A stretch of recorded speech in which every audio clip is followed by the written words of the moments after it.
marie une femme de vierge est un risque dans ce message. Je ne parle pas seulement des femmes mais je parle aussi des hommes. Aujourd'hui si tu maries une sœur en Christ, il faut préparer tes médicaments de lave, parce qu'elle va te donner un panari dans le cœur, car ce genre de femme, car je ne parle pas de toutes les femmes en Christ qui sont mariées mais je parle de la majorité, parce que le diable a envoyé beaucoup de ces filles dans l'église. Et ces femmes ont un comportement hypocrite quand elles viennent dans les églises, elles s'infiltrent beaucoup dans les groupes d'intersection. Service d'ordre et balayage de l'église, tout cela est pour attirer l'attention des pasteurs et ceux qui craignent Dieu dans l'église. Je m'adresse à l'église. En Côte d'Ivoire ce n'est pas les pastres qui établissent mais ce sont les gens eux-mêmes qui choisissent les équipes où ils veulent entrer. Et même pour être pasteur ce sont les fidèles qui viennent voir les pasteurs en leur disant je veux être pasteur, Dieu m'a appelé. Et les pasteurs ne réfléchissent pas et les établissent pasteurs au même moment. Or cela est un danger pour l'église, car ce sont des postes que les sorciers aiment beaucoup plus infiltrer afin de détruire l'église. Or le pasteur seul n'a pas le droit d'établir un pasteur sans l'accord de ses collègues pasteurs et des anciens au sein d'une église et même s'il s'agit de son église. Et chacun d'eux doit juger la personne,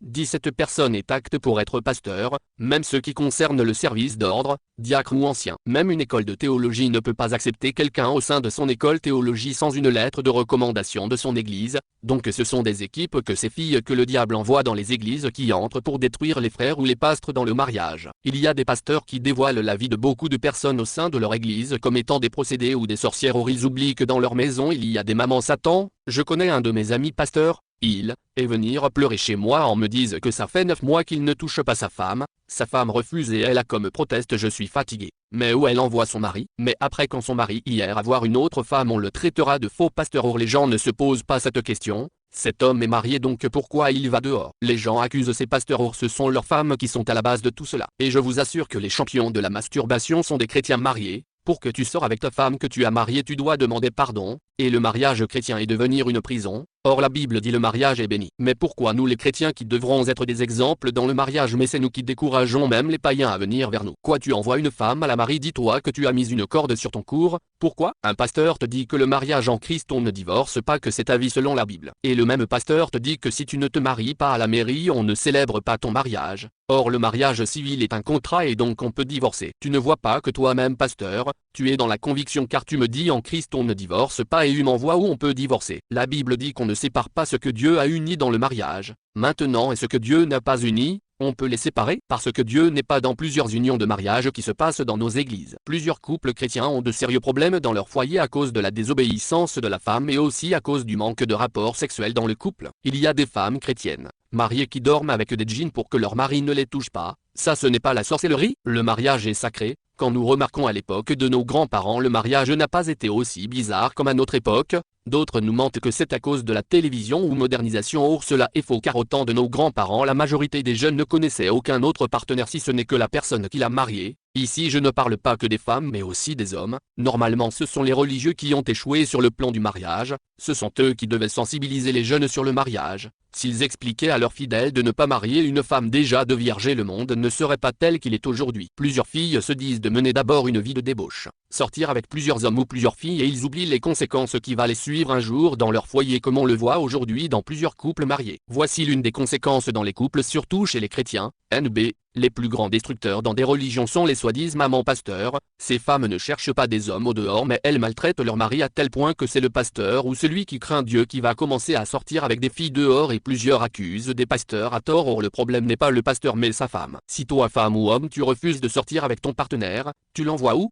La majorité de mamans pasteurs ou de femmes au foyer, c'est elles qui choisissent le jour où le pasteur doit faire l'amour avec elles. C'est elles choisissent des positions que le pasteur doit faire. Ces genres de femmes sont des envoyés de Satan. Exemple, un homme qui est sortir avec plusieurs femmes avant le mariage, ou une femme qui est sortir avec plusieurs hommes avant le mariage. Or en sorte avec plusieurs hommes ou femmes vous avez partagé plusieurs esprits ensemble. Maintenant si tu maries une telle personne, même si tu es un chrétien qui craint Dieu, les esprits que ton partenaire a ramassés lorsqu'il vivait une vie de vagabondage sexuel va combattre ton foyer. Si vous deux vous n'êtes pas convertir sincèrement, dites-vous que si vous vous mariez, il y aura une masse entre vos esprits que vous avez ramassés. Et cela fait que plusieurs hommes ou femmes lorsqu'ils font l'amour avec leur partenaire pour qu'il soit satisfait pensent à son ex qui était dangereux au lit. Cela fait que plusieurs ont des enfants qui ressemblent à ton voisin. Aujourd'hui si les jeunes mènent une vie de débauche c'est parce que les pasteurs, les imams, les prêtres ne disent pas à leurs fidèles qu'ils doivent marier une femme vierge. Plusieurs font des bêtises en se disent qu'un jour un homme va me marier. J'ai causé avec une femme et elle m'a raconté un peu sa vie. Je vous assure que j'ai mis ma main sur ma joue car j'étais trop dépassé. Tellement qu'elle a connu beaucoup d'hommes dans sa vie et elle me dit qu'elle a fait le bilan de tous les hommes dont elle est sortie avec eux, mais elle dit parmi eux tous celui qui l'a plus marqué est son mari de nuit. Elle dit lorsqu'elle fait l'amour avec lui ses talents supérieurs, cette dernière est fiancée à un homme. La seule chose qu'elle m'a dit et qui l'a fait mal est que son mari de nuit ne la donne pas de l'argent,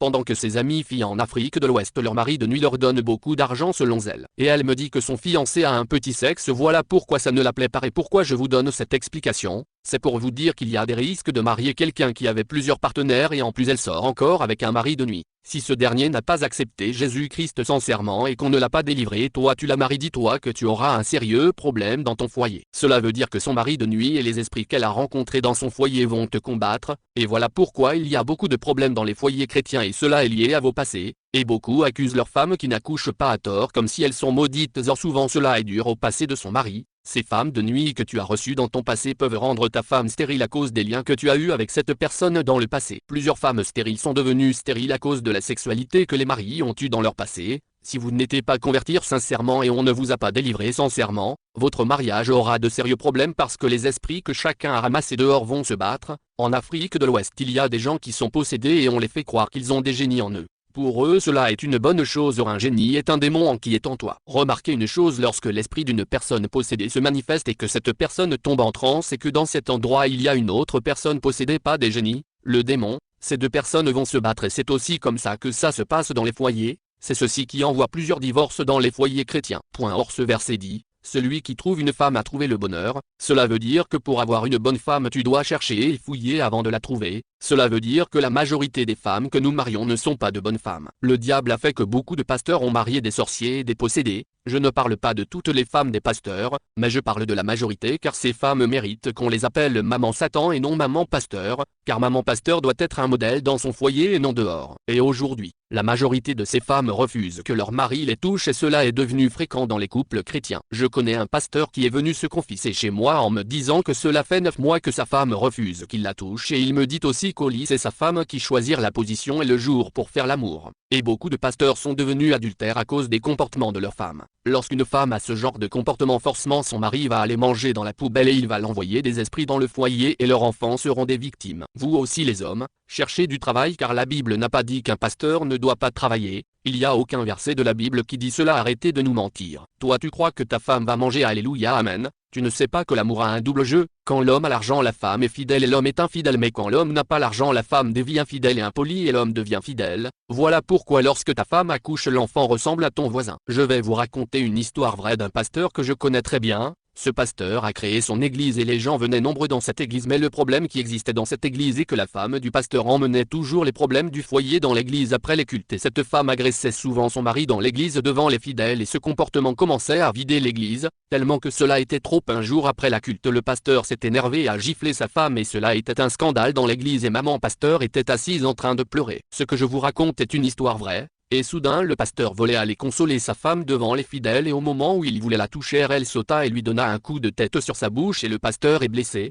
Il y a d'autres qui disent que maman pasteur a gagné et c'est ainsi l'église s'est vidée. Ce genre de maman pasteur au lieu d'aller jouer à Barcelone car eux ils ont besoin d'attaquants pour marquer des buts sur coup de tête. Dites-nous entre l'homme et la femme qui doit respecter qui? Ma femme m'a fait une confidence un jour. Faites attention lorsqu'une femme mariée te fait des rapports sur ton mari, la majorité des femmes mentent, elle va te faire croire que c'est son mari qui est fautif, or en réalité c'est elle-même qui est à la base. Conseil pour mes amis pasteurs, la majorité savent que dans leur foyer ou dans les foyers chrétiens les hommes ou les femmes subissent des problèmes très sérieux. Au lieu d'enseigner l'église à respecter leur conjoint car le mariage n'est pas une prison mais c'est le bonheur, manque d'enseignement dans les églises, le mariage est devenu une prison pour certains. Matthieu 5, 29-32. Ce verset est clair que l'infidélité que parle Jésus n'est pas l'adultère, mais il parle de l'insoumission, l'expose à devenir adultère et il a bien dire encore plus haut dans la verset 27-30. Si ton orignal droit est pour toi une occasion de chute, arrache-le, jette-le loin de toi car il est avantageux pour toi qu'un seul de tes membres périsse et que ton corps entier ne soit pas jeté dans la géhenne ou l'enfer. Selon ce verset est-ce que le divorce est permis dans la Bible? Si tu maries quelqu'un et que les gens parlent,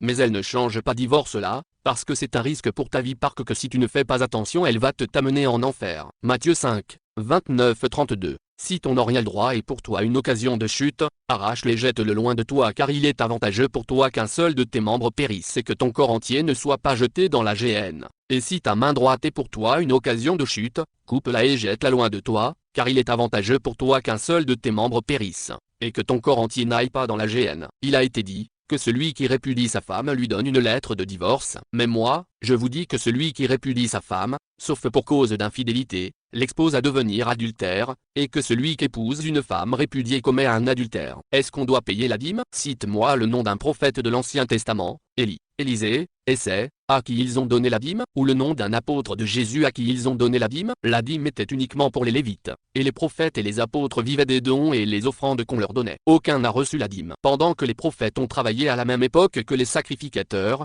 tu vas me dire que Abraham a payé la dîme à Mélisèque. Or Mélisèque était un sacrificateur, Naaman a fait une offrande à Élisée. Parce qu'Élisée était prophète, 2 Rois 5, 15, 18, Anania a apporté une offrande à Pierre. Les prophètes et les apôtres vivaient des dons et les offrandes qu'on leur donnait et non la dîme, car la dîme était uniquement pour ceux qui faisaient des sacrifices. 2. 14, 22-29, ce verset est clair, la dîme était de la nourriture et pas l'argent. Tous ceux qui avaient des problèmes mangeaient la dîme. Pauvres, orphelins, étranges, veuves et le sacrificateur, ce n'est pas forcément semer chez un pasteur qui ouvre les portes des bénédictions, mais c'est l'amour que tu as pour Dieu et pour ton prochain. Aide aussi ceux qui sont dans le besoin à côté de toi dans l'église. Une remarque que j'ai faite, la majorité de ceux qui payent la dîme dans les églises voyant leurs affaires bloquées, mais ceux qui aident les gens en voyant leurs affaires prospérer. Pourquoi cette confusion? Beaucoup mentent en disant qu'un chrétien ne doit pas être pauvre. Cite-moi, donne-moi le nom d'un apôtre ou un prophète qui était riche dans la Bible. Tu vas me dire Salomon, or lui il était roi donc c'est normal qu'il soit riche. 1 Cor 4, 9, 14. Ces gens-là n'avaient pas assez d'argent mais ils craignaient Dieu, et toi qui as beaucoup d'argent, l'église que tu diriges est morte et on ne sent même pas Dieu pendant que tu prêches. Les gens vivent dans le péché et vous ne faites que le bénir. Si tu veux la bénédiction ou l'adresse de Dieu, Dieu habite dans l'amour, le partage et le pardon. Si le pasteur vous fait croire que la dîme c'est pour lui et ses collègues et qu'il ne partage pas ça avec les autres, gagneurs d'âme, intercesseurs, diacres, dites-vous qu'il sera pour l'église un blocage car il n'est pas le seul qui est lévite ou qui sert Dieu l'église. Notez bien que tout ce qui rentre dans l'église n'appartient pas au pasteur et ses collègues pasteurs, mais il doit partager à tous ceux qui ont des problèmes. Voilà pourquoi vous semez beaucoup dans vos églises et dans la vie de vos pasteurs mais vous ne voyez pas la bénédiction de Dieu dans vos vies. Psaume 133, 2, lisez ce verset. Si le pasteur ne partage pas l'argent qui rentre dans l'église, dites-vous que l'huile ne va jamais descendre sur l'église. Faites surtout du bien aux frères et sœurs dans l'église. 1 Cor 9, 12. Dieu n'a jamais dit à un pasteur dans la Bible de ne pas travailler. Plusieurs apôtres travaillaient à part l'œuvre de Dieu. Paul a dit dans ce verset nous travaillons, il n'a dit lui seul.